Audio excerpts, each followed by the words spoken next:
ناظرین اکرام، السلام علیکم۔ ماہرین نفسیات کے مطابق خواتین دیہات کی سطح پر گھر کے کام کاج کے علاوہ معاشی سرگرمی میں حصہ لے یا شہری سطح پر اہم اداروں اور شعبوں سے معاشی طور پر سرگرمی وابستہ کریں، وہ دوسری خواتین کی نسبت زیادہ خوش و خرم اور صحت مند زندگی گزارتی ہیں۔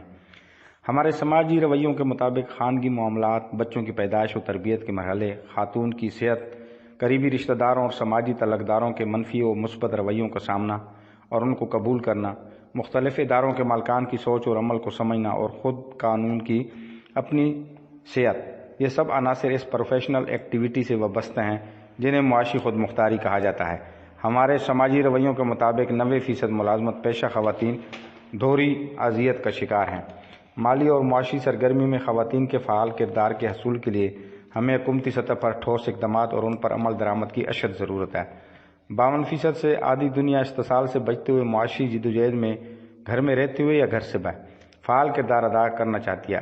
اپنے مثبت سماجی رویوں سے اس کی معاشی جدوجہد تسلیم کیجیے۔ دیوانی مقدمات، خاص طور پر زمین اور جائیداد میں حقوقی ملکیت رکھنے والے شہریوں کو ان کی جائیداد کا فوری طور پر قبضہ دلوانے کے لیے آئین میں ترمیم کی اشد ضرورت ہے۔ کورٹ کچہریوں میں ایسے کیسوں کو لڑتے ہوئے کتنے سال بیت جاتے ہیں۔ شاہل ہر تاریخ پر فیصلہ ہونے کی امید پر بروقت عدالت پہنچتا ہے، تو کبھی وکیل ہڑتال پر، تو کبھی جج صاحب چھٹی پر۔ وہ بیچارہ اپنے مالی اور جذباتی استحصال کے بعد مایوس ہو کر اسی بھیڑ چال کا حصہ بن جاتا ہے جو کہ کچہریوں کا اثاثہ ہے۔ انصاف وہ اثر رکھتا ہے جو بروقت ہو۔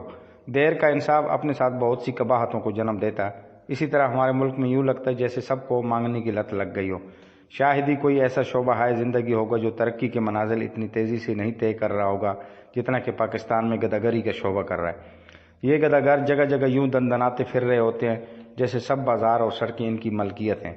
لوگ جہاں سوالی کو عزت و احترام دیتے تھے، اس کو اب ان پیشہ ور مانگنے والوں نے اکتاہٹ اور بیزاری میں بدل دیا ہے۔ معاشرے میں دن بدن بڑھنے والی بے راہ روی کو پہلانے میں ایک ہاتھ ان گداگروں کا بھی ہے۔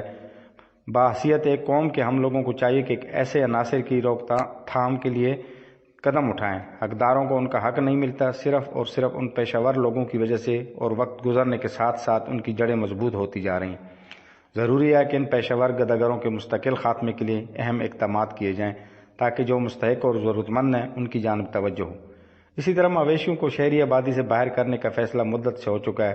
بلدیاتی انتخابات ہوتے ہیں، کونسلرز اور چیئرمین منتخب ہو جاتے ہیں، لیکن شہروں کے بیچ اور ملحقہ آبادی میں بھینس بندھی ہوئی نظر آتی ہیں اور آس پاس رہنے والوں کے ناک دن رات بدبو سے جلتے رہتے ہیں۔ مکھی، مچھر اور جراثیم کی افزائش جاری ہے، مگر کوئی کونسلر، ناظم یا بلدیہ اور قانون نافذ کرنے والے ادارے ان سب سے باخبر ہوتے ہوئے بھی کوئی کارروائی نہیں کرتے۔ سوال یہ ہے کہ کیا پوش ایریاز میں بھی بھینسیں پالی جاتی ہیں؟ ہرگز نہیں۔ مگر ایسا کیوں ہے؟ کیونکہ رہائشی دشمنی کے خوف سے لوگ اف نہیں کر سکتے، صرف اس لیے کہ جو لوگ یہ کام کرتے ہیں وہ بدماش ہیں، ان سے ہر کوئی ڈرتا ہے، اور ان میں سے اکثر کو سیاسی سپورٹ حاصل ہے کیونکہ وہ ان کو ووٹ دیتے ہیں اور بدلے میں عوامی کالونیوں میں رہنے والوں کو ایزر آسانی کی سند حاصل کر دیں۔ لہٰذا حکومت سے یہ گزارش ہے کہ وہ غریب عوام کی رہائشی بستیوں سے مویشیوں کو باہر کر دیں اور حکومت ان کے خلاف بھی آپریشن کلین اپ کرے۔ سچ تو یہ ہے کہ اس ملک میں عوام ہی پستے رہے ہیں، عوام ہی کو انصاف نہیں ملتا رہا۔ عوام ہی کی آبادی میں انسانی حقوق کی پامالی کے خلاف قانون حرکت میں آیا۔ نہ حکمرانوں نے کوئی ایسا ایکشن لیا جس کے اثرات دیر پا ہوتے، بلکہ انہیں آٹا دال کے بھاؤ ہی میں الجھائے رکھا گیا۔ اشرافیہ کو اس سرزمین نے VIP بنایا اور اس نے فرعونیت کا کردار ادا کیا۔ اہل ریاست و سیاست بھی اشرافیہ سے آتے رہے۔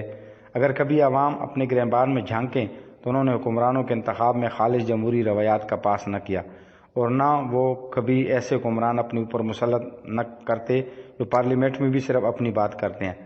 عوام کی خوشحالی اور ان کو فوری ریلیف پہنچانے کے لیے کوئی کام نہ کیا، مگر اب امید بن گئی ہے کہ وہ پہلے سے زیادہ بیدار ہو چکے ہیں اور یہ بھی جان چکے ہیں کہ ان کے ووٹ کی طاقت